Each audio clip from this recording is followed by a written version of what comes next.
Hello everybody, my name is Megan Hutchison, and I'm happy to be recording again after the success of my last video, which was about making a Renaissance-style neck ruff, and thank you to everybody who viewed that. I'm eager to showcase some more of my costume-related escapades, so I thought I would make a series of vlogs / instructional videos on my Halloween costume progress this year. I will probably be using other tutorials for this as well, and if they have places on YouTube, I will try to link to them below in the description whenever I can. Okay, so without further ado, let's get started. This first one is going to be a little bit boring. This is just going to be kind of how I start designing costumes and also the beginning steps of it. So I usually like to start with a design. So for this year, I'm going with a steampunk vampire hunter. And I will not only be making my costume, but also some aspects of my boyfriend's costume as we are going as a pair. So from this, I usually make a couple of rough sketches and a couple of refined sketches. And because I'm a list nerd, I make a whole bunch of lists of what I need. And then I start building up my base pieces.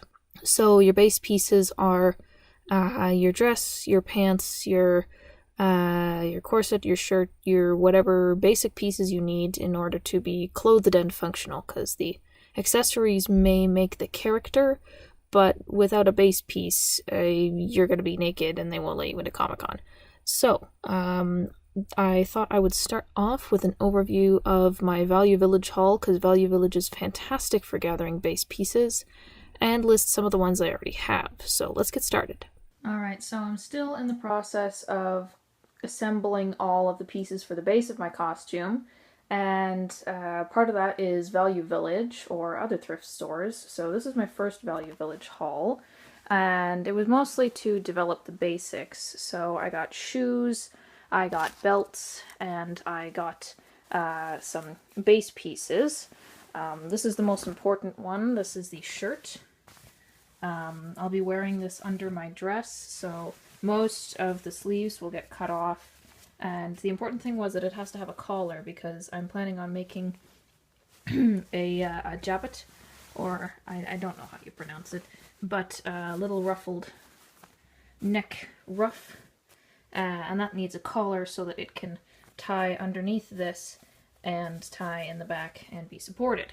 Now for this one, I realized with my current plan of multi-layered skirts that I'm probably going to need some bloomers for modesty's sake. So this is a pair of sort of satiny black pajama pants, and I'm going to cannibalize those and make them into bloomers. Belts. Always need belts for steampunking. This one has a nice shiny brassy color, so I might use that as one of the belts to strap on either Ryan's mask or my goggles, my monogoggle. And then this one is also very nice. It's kind of skinny, and I might end up using it for a similar thing as well. It's very, very pliable, which I like. There's a lot of wear and tear and texture that you can only get from pre-owned items. And speaking of which, this was the other major thing that I got, was the shoes.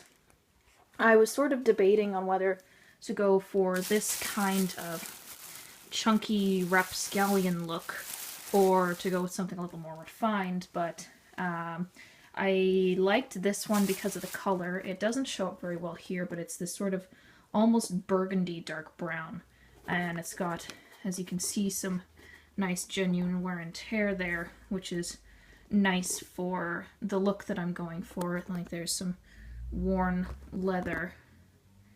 It's not focusing. Yeah, some worn leather on the edges there. My plans mostly include something to do with the toes and possibly the heel.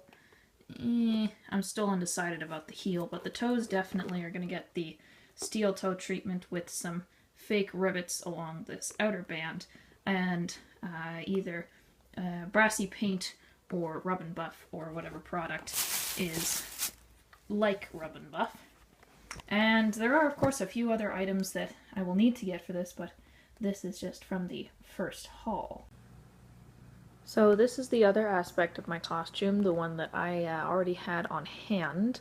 This is a skirt that was previously used for a number of different costumes, and the last, as you can see, by a somewhat more violent werewolf. I'll be stitching these up to try and get it back to normal shape, and trying to wipe off some of this paint, but if I don't get it all off, it's okay, because I think it fits the character pretty well anyway.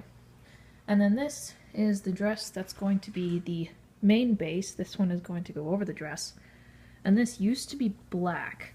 Last year I bleached it, hoping it would go gray for a ghost costume I was making, but it's rayon. And colored rayon tends toward yellow instead of white, so it went this kind of terracotta color, which I actually really like. So, you know, lesson learned, if you make a mistake, keep it. It might work for something else. And then I also have a very steampunky purple jacket, which I'll be throwing over the whole thing, and in post I'll be putting a video or a picture up of it right here. There, isn't that pretty? So I'll be combining all of these things together and making some new ones in the videos to follow, and it should be easy and interesting to see where the costume goes from here.